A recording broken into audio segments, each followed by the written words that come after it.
Bueno, buenos días. Como es tradicional, 7:04 partimos con la reunión de hoy día. Así que gracias a los que ya se conectaron.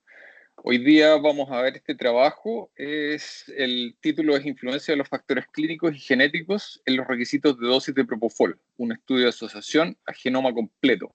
Este es un estudio hecho por unas autoras finlandesas.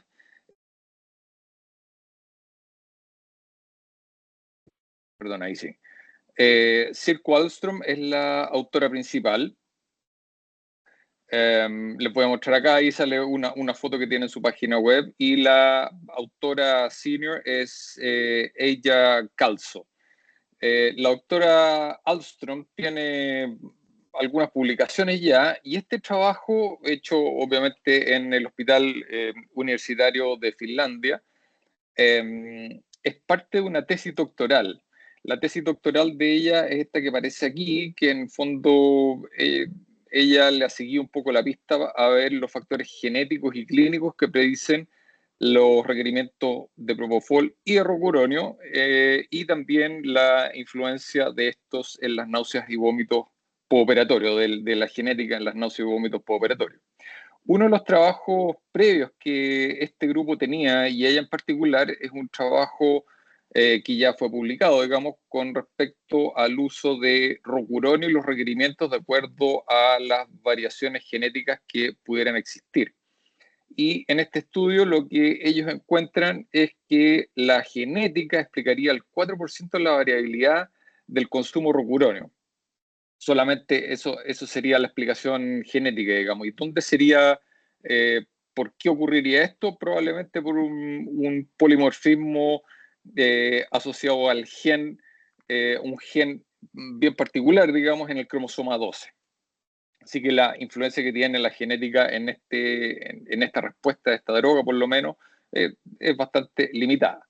Bueno, este es un trabajo que fue, no sé si lo alcanzaron a leer, pero un trabajo algo complejo, básicamente por el tema, en que hay que meterse en algunos conceptos que no estamos normalmente acostumbrados a hacerlo, digamos. Y a mí me quedaron muchísimas dudas, y por lo mismo, bueno, le escribí a la doctora Ahlström a ver si me podía resolver alguna de las dudas que tenía con respecto a este trabajo. Así que yo le escribí un correo, un email, para ver si es que me contestaba. Bueno, y como son las cosas en el mundo actualmente, la doctora efectivamente me contestó. Sin embargo, me contestó hoy día a las 5 de la mañana. Pero me dio alguna respuesta de algunas cosas que yo tenía algunas dudas que eventualmente aquí se las voy a comentar y eventualmente las podemos solucionar. Bueno, para partir entonces con el trabajo finalmente, ellos comentan que la dosificación de propofol habitualmente se hace en base a peso, porque es uno de los modificadores más importantes en los requerimientos que tienen finalmente los pacientes. Sin embargo, no solamente eso es el factor que hace que los pacientes tengan diferentes requerimientos. Existe mucha variabilidad en los pacientes con respecto a la dosificación que uno tiene que darle. Y esto tiene un factor de 2 por en términos de la dosis que requieren los pacientes. Y esto va a estar dado no solo por el peso, sino que por la edad, el sexo, la etnia, la ansiedad que tengan los pacientes, el antecedente de consumo de alcohol, el antecedente de tabaquismo o el consumo de algunos medicamentos, como por ejemplo el ácido valproico. Entonces, aquí viene la siguiente pregunta. ¿Es la genética la que nos va a estar haciendo el resto de la variabilidad? Porque hasta el momento sabemos que cuando metemos digamos, los factores que nosotros más consideramos, edad asociado a peso, eso va a dar solamente un 10%, va a explicar un 10% solamente de la variabilidad en el consumo de propofol. Entonces, nuevamente, ¿es la genética la que nos está haciendo la diferencia? Bueno, aquí voy a hacer un pequeño paréntesis para ir hacia empezar a explicar un poquito de qué se trata todo esto. Con respecto a la genética, existe un dogma central. El dogma central dice que el código genético que fue desarrollado desde los albores, digamos, con Darwin, pasando después por Gregor Mendel, y luego en los años 60 con Watson y Crick que lograron determinar la forma de la molécula del ADN, digamos la doble hélice, y finalmente Marshall Nirenberg, que finalmente fue la persona que descifró el código genético, hace que hoy día tengamos este dogma central que dice que el DNA que está dentro del núcleo de la célula salga de la célula en forma de RNA y este se exprese en forma de proteína. Y las proteínas van a ser finalmente el elemento, digamos, que va a hacer que funcione o no funcione nuestros genes, digamos. En los humanos existen 10 trillones de células y dentro de estas células existen 22 pares de cromosomas asociados a un cromosoma XX o XY, dependiendo del género. Estos cromosomas tienen 3.000 millones de pares de bases. Esto quiere decir que tenemos 6.000 millones de bases. Y en esto existen hoy en día conocidos, digamos, y que ya fueron secuenciados. Finalmente, la secuenciación del genoma humano comenzó en los años 90 y fue finalmente completado como en el año 2005, donde se determinó que tenemos alrededor de 22.000 genes. Del total de las cadenas de ADN que nosotros tenemos, solamente el 2% son los llamados exones, que son porciones del ADN que finalmente codifican para una proteína. El resto del ADN se le denomina intrones y son áreas que o bien son silentes o bien son zonas que modifican la expresión de los exones con diferentes mecanismos. Sabemos hoy en día que todo el genoma, digamos, puede tener variantes entre las personas y entonces esto se denominan mutaciones. Las mutaciones son cuando ocurren alteraciones del ADN en menos del 1% de la población. Aquellas alteraciones que son más frecuentes se llaman polimorfismos. Se consideran polimorfismos aquellos que ocurren en más del 1% de la población. Y esto puede estar dado por sustitución, eliminación o inserción de una base nitrogenada dentro del ADN y que va a hacer que o se exprese de la misma forma en una proteína que va a ser la misma, digamos, a pesar de que ocurra alguna de estas alteraciones, o bien pudiera dar una expresión diferente en términos proteicos, una proteína diferente. Sabemos que en el genoma humano, hoy en día, hasta el momento, se han detectado más de 600 millones de polimorfismos. Sin embargo, sabemos que solamente 10 millones de estos polimorfismos, en inglés se llaman SNPs o Single Nucleotide Polymorphism, dan cuenta del 90% de la variabilidad de la expresión en los humanos. Entonces, a pesar de que existen estos 600 millones, solamente 10 millones son los más relevantes finalmente, si ustedes quieren. Y hoy en día, con la tecnología que disponemos, solamente tratando de detectar entre 200.000 a 1.000.000 de estos polimorfismos, basta para detectar la mayoría de las alteraciones de la variabilidad que nosotros tenemos. Entonces, habiendo hecho eso y conociendo estas alteraciones, existe un proyecto en el mundo que partió en el año 2005 y fue completado poquito tiempo después, que fue el proyecto HapMap, que es el proyecto que trató de identificar todos los polimorfismos que existen en el genoma humano. Y con esto entonces nosotros tenemos un mapa en el cual podemos ir a buscar ciertas cosas más específicas y que pueden permitir hacer trabajos como el que vamos a ver hoy día. Entonces, el objetivo de este trabajo fue identificar factores genéticos asociados a los requerimientos de Propofol. Y la hipótesis de este trabajo en realidad no tiene hipótesis, es un estudio libre de hipótesis porque en realidad lo que ellos andan buscando algo, digamos, es un estudio de búsqueda más bien de algo que pudiera explicar esta variabilidad en la expresión o en los requerimientos de Propofol. Entonces los métodos de este trabajo Este fue un estudio prospectivo unicéntrico hecho en 1000 mujeres finlandesas programadas para mastectomía por cáncer de mama. Y este es parte del proyecto Brave Pain Gen, que es parte de la tesis doctoral de la primera autora. Este proyecto, como les decía anteriormente, incluye trabajo en que ven los factores genéticos que afectan los requerimientos de propofol, la incidencia en náuseas y vómitos, que pudiera estar determinada también por genética, digamos, y finalmente también el dolor crónico postoperatorio.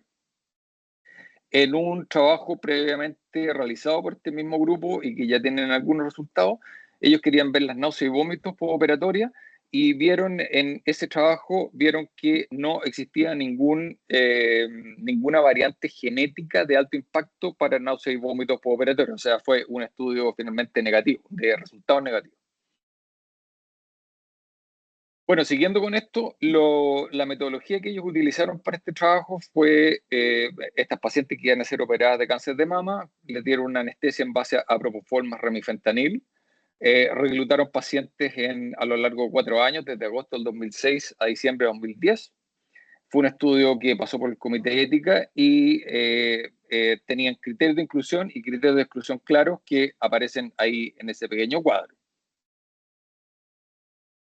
Todas las pacientes recibieron una premedicación y luego les dieron una anestesia bastante estándar en el fondo, con propofol, con un bolo inicial y luego con una concentración de mantención o una dosis de mantención entre 5 a 100 microgramos por kilo por minuto. Con el caso del remifentanil también un bolo de inducción y luego una mantención con una dosificación entre 0,05 a 0,25 microgramos kilo minuto. Para la intubación utilizaron rocuronium en dosis estándar, utilizaron óxido nitroso en oxígeno al 50% y la monitorización fue en base a entropía cerebral, donde el desenlace o digamos el límite buscado era tener una entropía alrededor de 50, más o menos 5. La presión arterial sistólica tenía que moverse en más o menos 15%. Y midieron intensidad del relajo muscular con un TOF.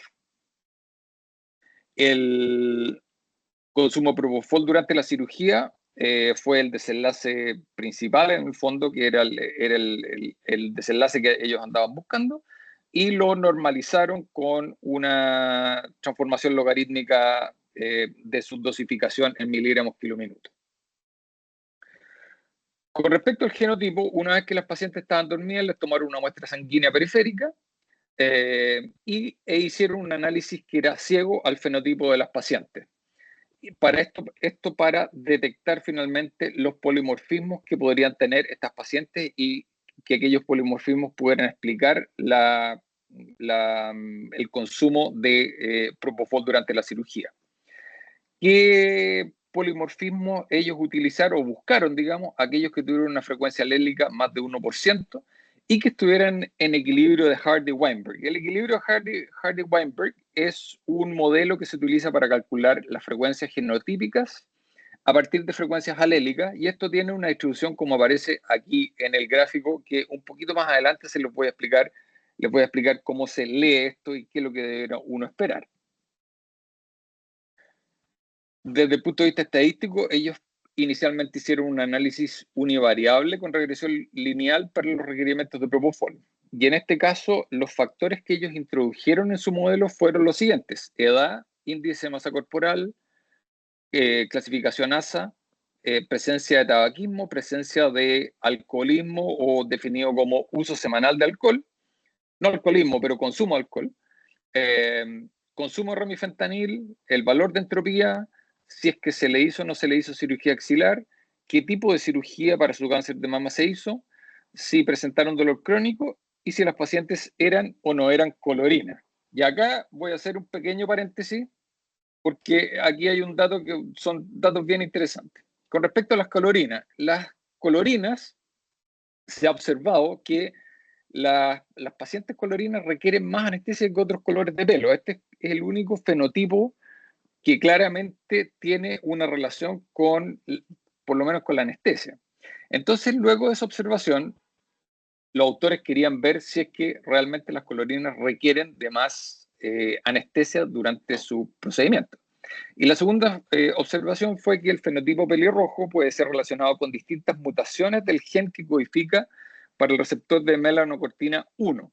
Este receptor tiene una relación con el dolor porque también se ubica en la sustancia gris pericoductal, entonces pudiera tener alguna relación con la nocicepción que tienen los pacientes.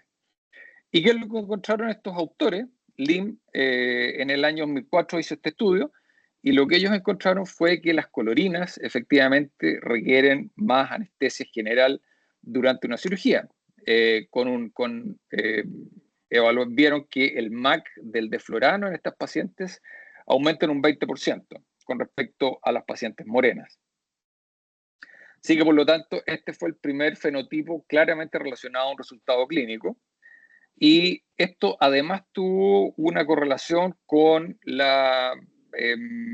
digamos, la sensibilidad de este subgrupo de pacientes a anestésicos locales inyectados subcutáneamente. También un trabajo realizado por el mismo autor utilizando lidocaína subcutánea. Y finalmente también este autor encontró que pudiera haber una posible asociación con alguna alteración de la coagulación.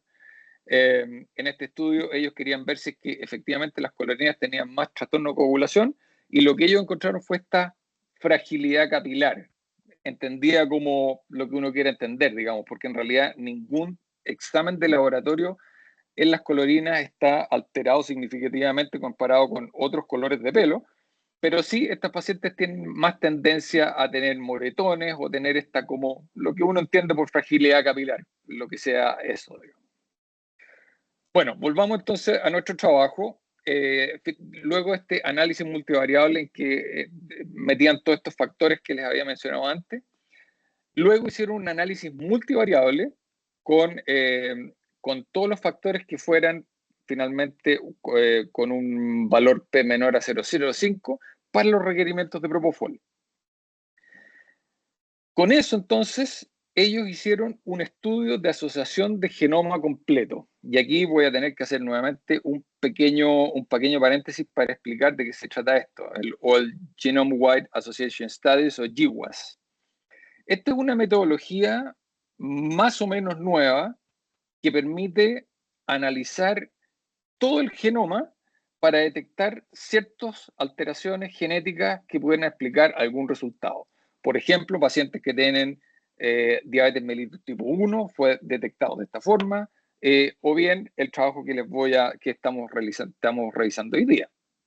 Entonces, este tipo de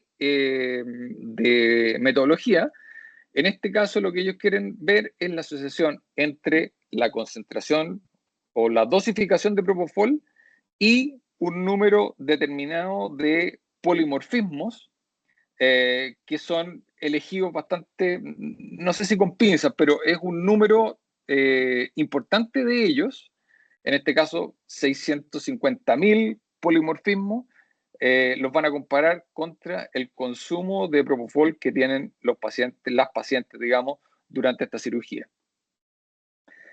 El umbral que ellos establecieron es el umbral estándar que se utiliza para esto, que es un valor P de 5 por 10 a la menos 8.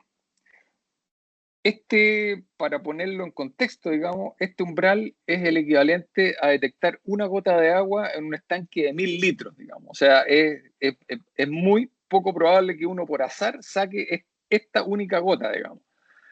Y este valor está dado así porque en el fondo aquí lo que se produce son mediciones repetidas. Entonces uno tiene que hacer una corrección, la famosa corrección de Bonferroni en el fondo, y para que uno detecte en el fondo un polimorfismo tiene que tener ese nivel de significancia. Entonces por eso es el valor estándar en este caso.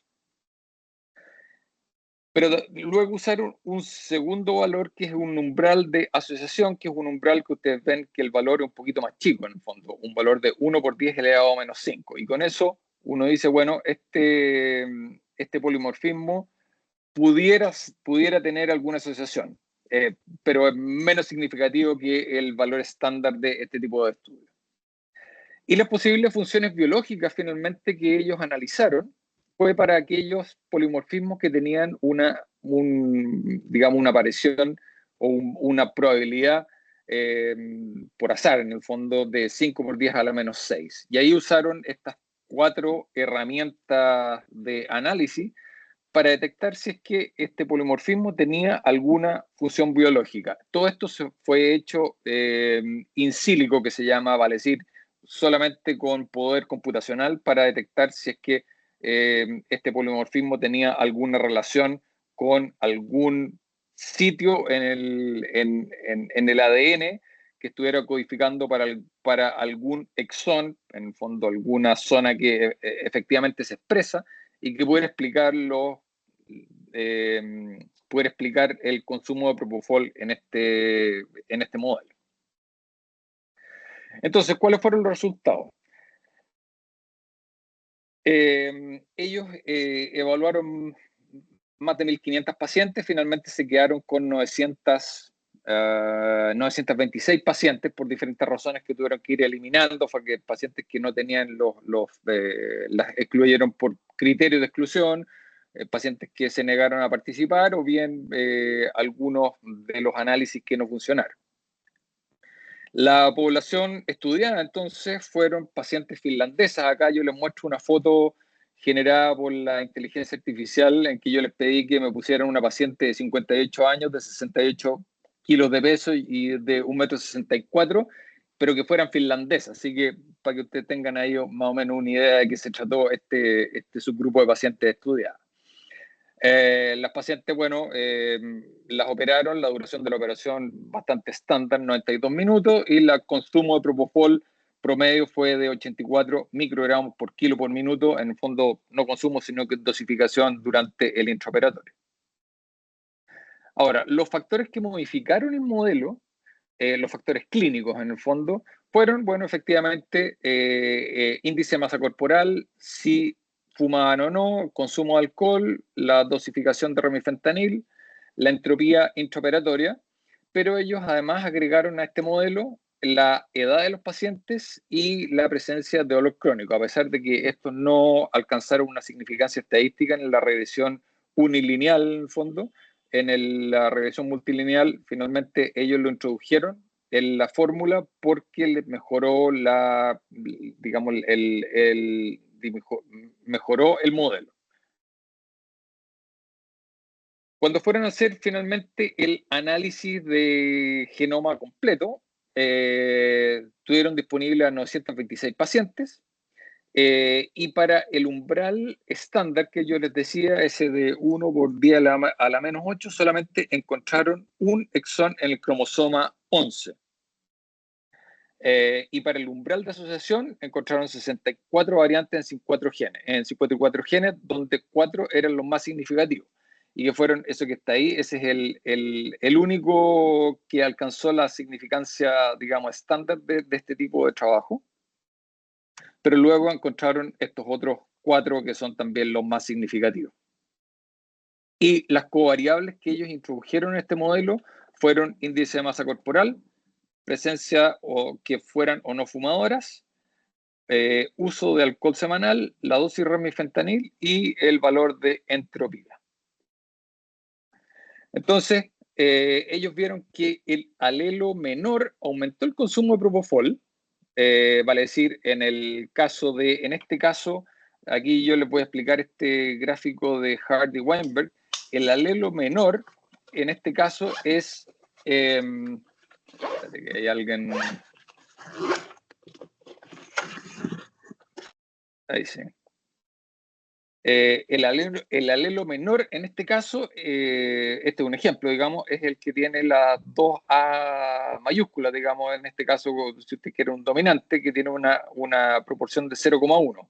Ese valor ahí es 0,1, el heterocigoto es 0,4, lo que aparece aquí, y el homocigoto recesivo, si usted quiere, es de 0,5. Entonces el alelo menor va a ser este que está acá. Teniendo eso en mente, aquí ellos presentan la tabla número 3, donde muestran que la presencia del alelo menor hace que las pacientes requieran más propofol, ¿ya? Y eso se comprueba tanto para las alteraciones genéticas que ocurren en el cromosoma 11, estas 3 alteraciones, en el 13 y en el 17. Sin embargo, en el cromosoma 6, el alelo menor en realidad disminuye los requerimientos de propofol. Es al revés, digamos, solamente en ese cromosoma. Lo que ellos encontraron en esto finalmente entonces fue que no hay genes mutantes, no encontraron variantes en exones relacionados a la actividad de propofol. Lo que sí encontraron que ninguno de estos polimorfismos son variantes que codifiquen, sino que son áreas probablemente que son reguladoras de estas áreas que son finalmente que sí codifican. Y cuando fueron a hacer este análisis funcional o in sílico de estas alteraciones de los polimorfismos, vieron que las alteraciones del cromosoma 11 se relaciona alguna alteración de los genes ROP3 y FES1, que les voy a mostrar un poquito más adelante qué se trata. En el cromosoma 13 se relaciona con una alteración en un gen de un canal de sodio, y en el cromosoma 17 se relaciona con un gen que codifica para un canal de potasio. Entonces, básicamente, los posibles mecanismos no son directamente a nivel del receptor GABA, donde finalmente sabemos que funciona el propofol, sino que son en zonas aledañas a este y que podrían tener alguna relación, en este caso con el gen que codifica para la generación de neurotransmisores. En el caso también en este otro gen donde va a tener alguna relación con el canal de potasio, o bien el canal de sodio, o bien con la liberación de neurotransmisores en este gen que es una proteína que se llama la proteína de fasciculación y elongación Z1. Entonces, en realidad, lo que ellos encontraron fueron alteraciones en zonas probablemente reguladoras de genes y no directamente en esos genes que pudieran tener alguna relación con el consumo o no de propofol. Cuando hicieron este mismo análisis, pero esta vez sin introducir los factores clínicos como factores modificadores, no encontraron ninguna diferencia o ningún factor significativo en términos de polimorfismo. Así que finalmente, cuando ellos analizan los factores clínicos como predictores de dosis, los factores que ellos en este trabajo en particular encontraron que eran significativos fue que las pacientes fueran fumadoras, vale decir, si son fumadoras aumenta el consumo de propofol, si tienen consumo semanal de alcohol también tiene una relación directa con el consumo de propofol. El IMC funcionó en forma indirecta, vale decir, a mayor IMC menos consumo de propofol.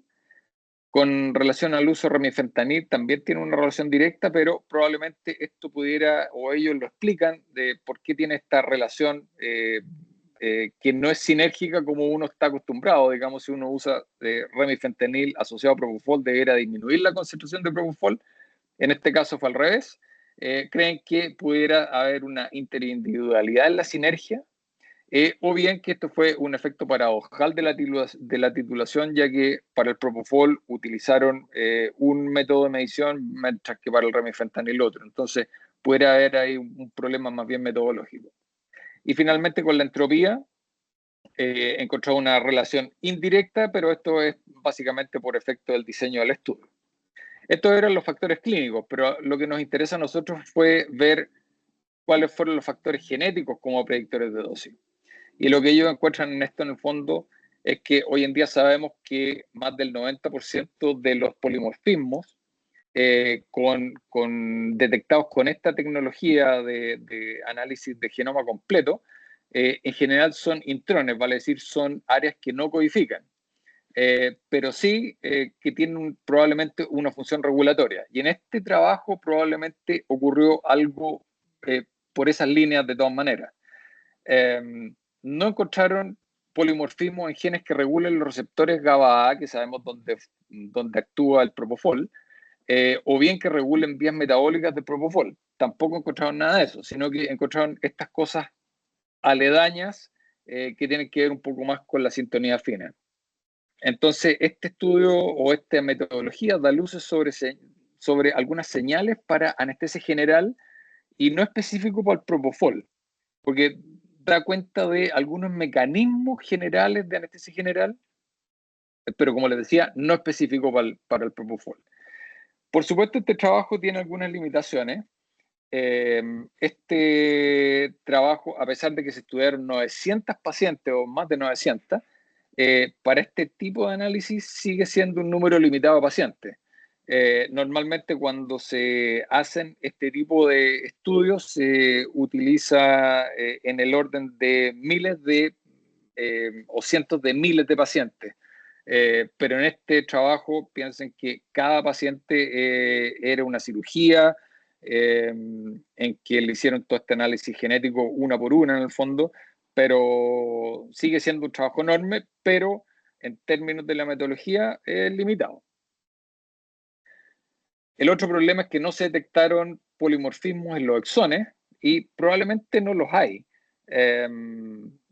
sino que solamente son estas áreas que son reguladoras de genes que probablemente tienen que ver con el consumo de propofol. Así que tampoco ellos reprodujeron los hallazgos que habían habido en estudios previos.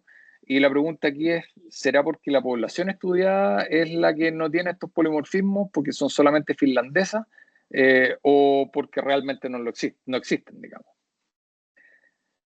Y finalmente, esta técnica es una técnica que, a pesar de que es una técnica que está aceptada, pero tiene algunos cuestionamientos.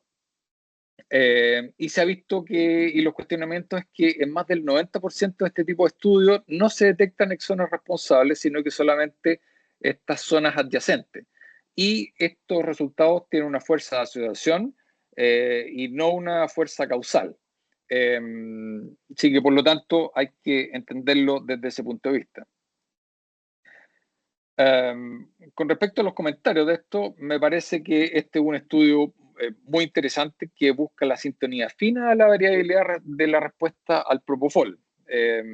Todavía esto no nos permite, digamos, dar cuenta de la variabilidad que tienen los pacientes, y la genética parece que no es la respuesta más global, digamos. Yo le tenía fe, pero en realidad esto da cuenta de una pequeña variabilidad que pudieran tener los pacientes.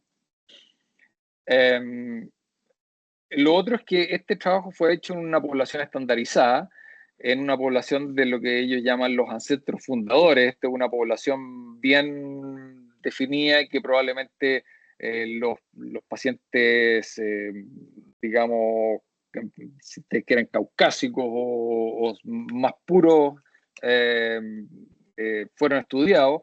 Esto disminuye los factores ambientales que pudieran dar cuenta de cierta variabilidad. Así que en ese sentido, haber estudiado este subgrupo poblacional limpia varios otros factores que pudieran meterse en los análisis genéticos.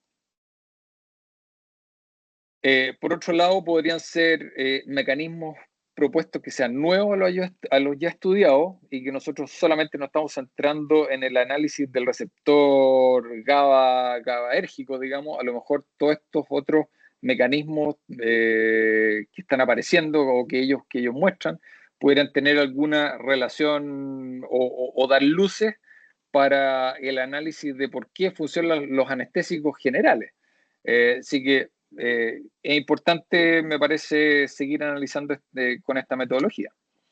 Y finalmente, me parece que esto es un aporte para el futuro.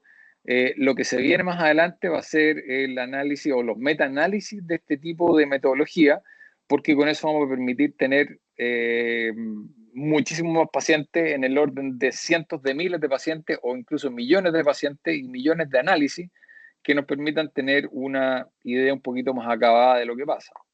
Este trabajo fue editorializado y la pregunta que ellos hacen aquí es si esta metodología, estos estudios de asociación de genoma completo, vale la pena hacerlo. Bueno, hacen todo un análisis y un poco lo que yo les he comentado acá, y a mí me parece que sí vale la pena, pero todavía falta un poco más de tiempo antes de tener respuestas definitivas. Pero ¿qué es lo que dicen ellos? Bueno, sigamos buscando.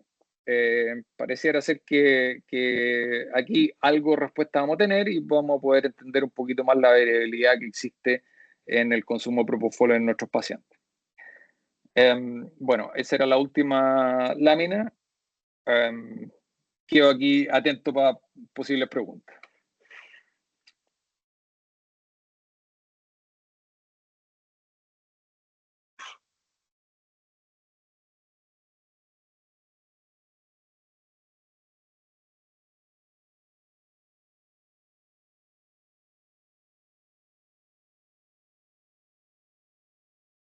Quedar callado. Dale, Mauri. Oye, Tito, Dígame.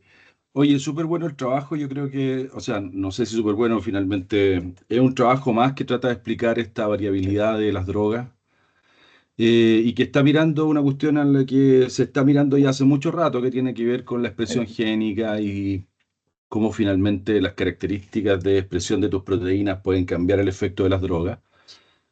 Y creo que en ese sentido el trabajo siempre es un aporte, o sea, toda la información que uno pueda recabar al respecto va a aportar, si bien este trabajo tiene resultados que no son muy distintos de lo que ya sabíamos. Y, y- pero sí creo que viene a despejar estas dudas que tú dijiste en el sentido de que mira que cuál es la relevancia que eventualmente la expresión genética tiene.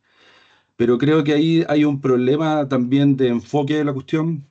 Cuando uno va muy a las bases, se pierde todo lo que ocurre después, ¿cachai? Aquí no hay, creo, mucho pensamiento en lo que ocurre con la epigenética y cómo finalmente las proteínas se acoplan después.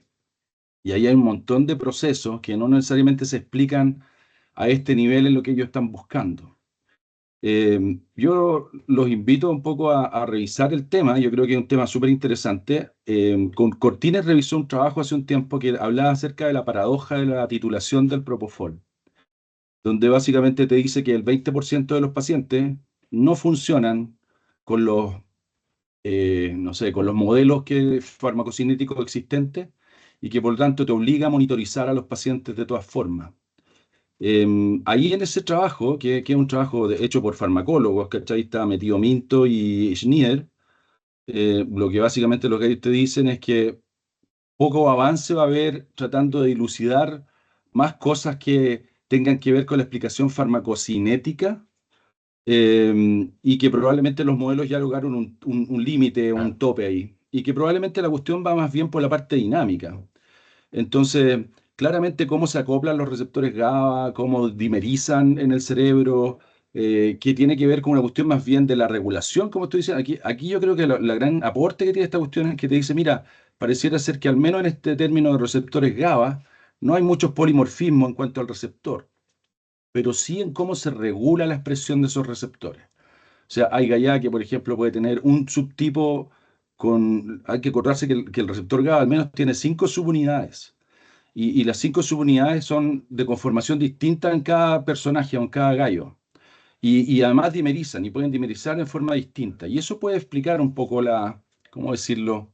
Los efectos del propofol. En la práctica creo que me parece súper interesante, pero ¿cómo lo lleváis esto a la práctica? Yo creo que lo único que te salva en este minuto es entender que 20% de tus pacientes no van a funcionar con las dosis recomendadas y esto te obliga a pensar en que tú deberías monitorizar siempre, porque finalmente, desde el punto de vista farmacológico, lo que a uno le importa es el efecto.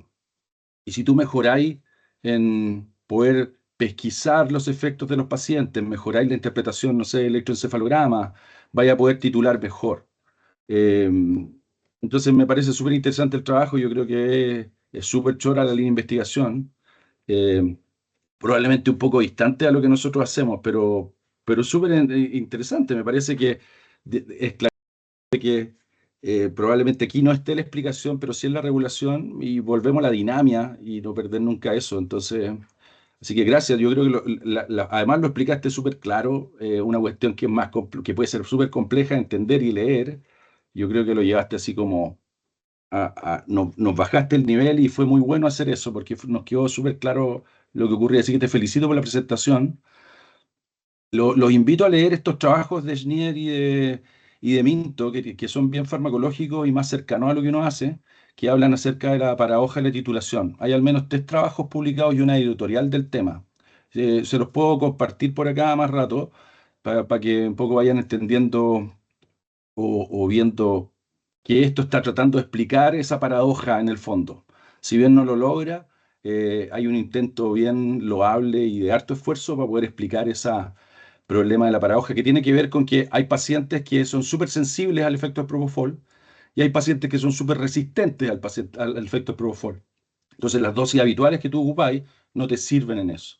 Y la única forma que tenemos en este minuto de poder manejar esos pacientes es monitorizándolos para que tú te des cuenta que en realidad el gallo necesita más y es un 5% de los pacientes. Y al menos está definido que los gallos requieren al menos 300% más que un gallo que no tiene este problema. Y al revés, los pacientes que son súper sensibles te requieren, no sé, un 10 o 20% de lo que requeriría un gallo normal. Entonces, los invito a ver, los voy a compartir esos trabajos para que les echen una mirada, son bien interesantes. Porque esto de la paradoja con propofol ocurre con otras drogas también.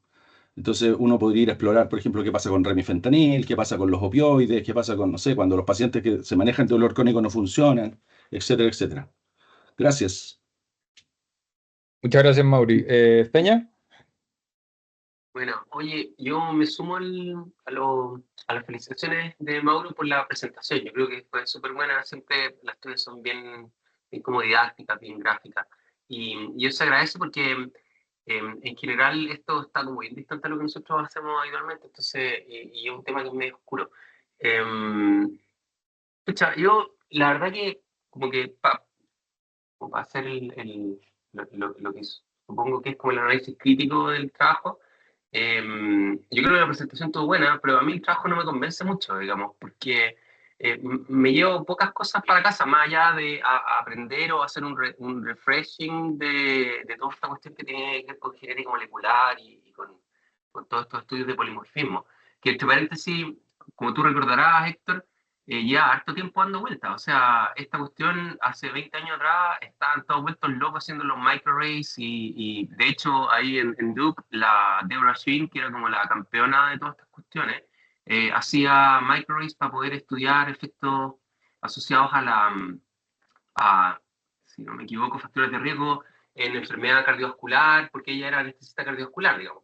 Así que, pucha, ya había como todo un hype de tratar de hacer esta relación entre, pucha, tú venís un poco predestinado por tus genes, la medicina personalizada, etcétera, etcétera. Este trabajo va como un poco en esa línea con una batería de capacidad analítica, digamos, y que en 20 años ha permitido hacer estudios de genomas completos que en esa época no se podían por capacidad de procesamiento, etcétera. Entonces, sin embargo, nos quedamos donde mismo, porque en la práctica lo que ocurre es que, eh, como muy bien dijo Mauricio, uno de los paradigmas que uno tiene acá es que el genotipo tiene que hablar con el fenotipo, y entre medio hay una serie de otros pasos intermedios que son súper relevantes a la expresión proteica y a la función de esa expresión proteica determinada por los genes, y que hay muchos factores externos, digamos, transcripcionales, de los simplemente codificados por la genética, que de alguna forma lo determina. ¿Y por qué menciono esto? Porque en este trabajo, por ejemplo, hay una serie de factores que tienen que ver con todos los componentes como eh, de la parte como de factores como la ansiedad, como otros elementos que uno muchas veces considera dentro del perfil del paciente que uno ve y que probablemente pueden tener una traducción genética también, pero que son manifestaciones distintas que no están siendo evaluadas. Ahora, eso yo creo que es comprensible por lo mismo que la otra gran limitación que tiene este trabajo, y es que es una muestra tomada de otro estudio que tiene que ver con cáncer de mama en una población súper acotada, que son mujeres finesas, digamos, o finlandesas, no sé cómo se dice. Y por lo tanto, ¿cómo uno puede sacar validez externa de esa información respecto a lo que podríamos aplicar en nuestros pacientes? es como bien complejo. Entonces, en ese sentido, yo creo que lo que tú mencionaste súper bien de la editorial, en donde lo que dicen es, chuta, mira, esto es súper complejo, hay ciertas cosas que parece ser que no, todavía no tenemos como una clara respuesta, sigamos intentándolo. Es básicamente lo mismo que decían hace 20 años. Entonces, ahí yo creo que de alguna manera creo que se avanza un poquito, pero de cierta forma me da la sensación que este trabajo, en términos de aporte, de entender más bien lo que Mauricio propone, y que es súper relevante, que bueno, cómo aplico yo esta variabilidad genética a lo que me toca día a día en el pabellón. No sé cuánto esto me lo contesta, digamos, como trabajo, más allá de ponerlo sobre el tapete como para que lo conversemos, pero yo no me llevo nada muy distinto a lo que ya sabía. Eso. Sí, sí, sí, es cierto que es un poquito decepcionante porque uno esperaría que la genética diera cuenta de la mayor parte y no estamos ni cerca de eso, de todas No, maneras. claro, Sí, y puede ser sí, puede ser que eso también es triste, ¿eh? Porque en una de esas la genética no da cuenta de la mayor parte, ¿cachai? Y no, que po, tiene que ver y con lo más probable es que otros no. factores posteriores, ¿me entendí? Entonces, Claro, así ahí es, está ese juego todavía que es como, no sabemos suficiente. Bueno, en una de esas, en 20 años más, tal vez avanzamos otro poquito más. Eso. de todas maneras. Eh, Panchita está con la mano levantada. Hola, sí, buenos días. Bueno, no voy a decir nada nuevo de lo que ya dijeron. Felicitarte porque trato de nunca perderme cuando vas a analizar un artículo porque es súper didáctico, haces lo difícil fácil. Este tema a mí me llamó la atención un tiempo y quería comentar eso, que en dolor también pasó y de hecho con Mauricio lo analizamos. No sé, Mauricio, si te acordáis que empezaron a buscar toda la genética de cuáles eran los metabolizadores lentos, los metabolizadores rápidos, y en un minuto se creyó que si tú con una muestra, por ejemplo, de orina, podrías saber si este paciente se iba a comportar como metabolizador rápido, podías saber cuánto opioide darle, y al final el tema murió.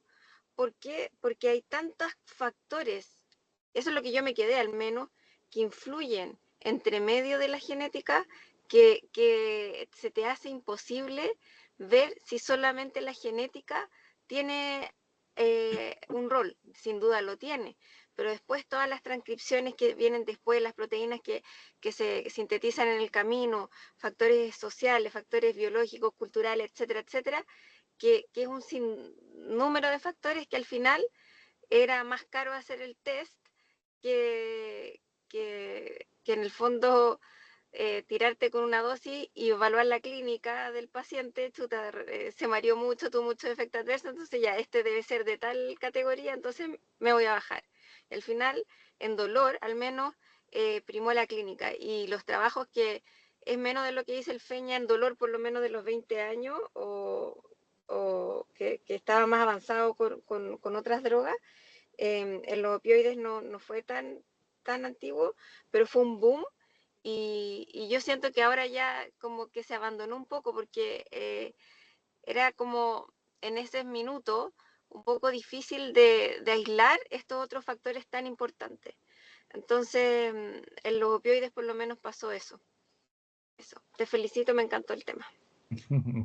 Gracias, Panchita, sí, tenéis toda la razón. Ese boom, bueno, pasó lo mismo con el análisis del receptor de opioide, el receptor opioide MU1, que tuvo mucho movimiento en su momento, 20 años atrás, y después como que se desinfló, efectivamente. Como que ha pasado lo que usted ha comentado. La Silvana. Ah, no, tenía un comentario ella, no. ¿Alguien más? ¿Más comentarios?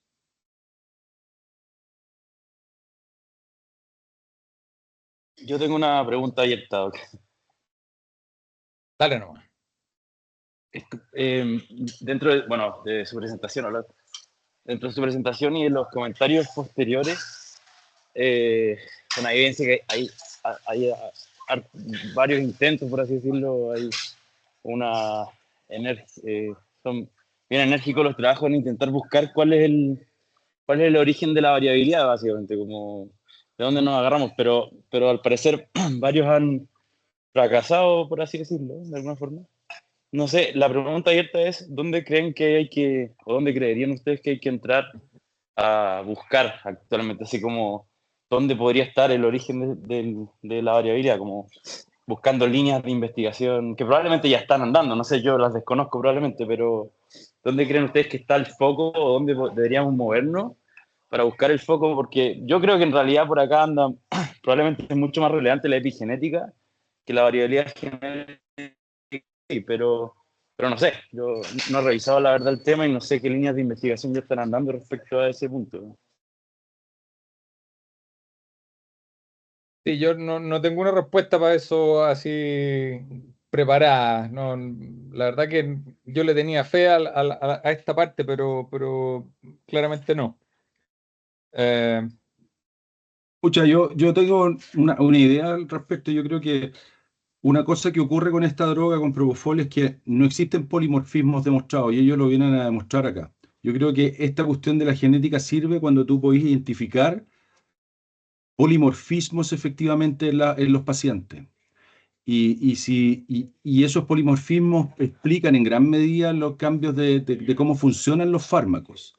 Y esos son súper relevantes además en fármacos que tienen un índice terapéutico muy estrecho, cuyos efectos adversos son súper marcados, bien importantes y muy cercanos a las dosis terapéuticas. Ahí vale la pena hacer todo este esfuerzo, creo yo, porque ahí te ayuda. Ahora, en términos de Propofol, pucha, habría que tratar de diseñar trabajos que, dado que no hay polimorfismos demostrados, y ellos lo demuestran acá, yo creo que es un aporte, porque ya no hay que buscar más ahí. Probablemente lo que hay que buscar es más bien en la parte que viene después, la epigenética, cómo dimerizan los receptores, cómo se expresan en el cerebro, cómo influye, no sé, lo que decía el Feña un poco esto de el estrés que tienen los pacientes. No sé, me parece yo creo que por ahí hay que buscar, más que ir a buscar en los genes propiamente tal, en términos de propofol. Hay otras drogas que el polimorfismo es súper frecuente. Por ejemplo, cuando tú usas tramadol, el polimorfismo es súper frecuente. Y hay pacientes que son metabolizadores rápidos, metabolizadores lentos. Y ahí la explicación está en la expresión génica, claramente. Entonces, yo creo que es importante descartar eso de las drogas, ir viendo, mira, aquí hay una cuestión genética bien importante, acá no, aquí en este caso no. Entonces hay que buscar en otro lado. Mientras tanto, para el punto de vista nuestro, lo que nos queda es monitorizar a nuestros pacientes, porque ese es el efecto que tú andáis buscando. Y ahí dosificáis de acuerdo al efecto que estáis observando. Y ahí vale la pena poner el ojo y ahí la invitación es a monitorizar más a los pacientes, insisto en eso.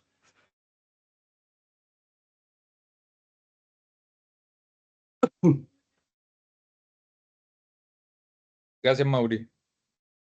Oye, estamos un poquito cerca de la hora ya, así que lo vamos a dejar hasta acá. Muchas gracias a todos por sus comentarios.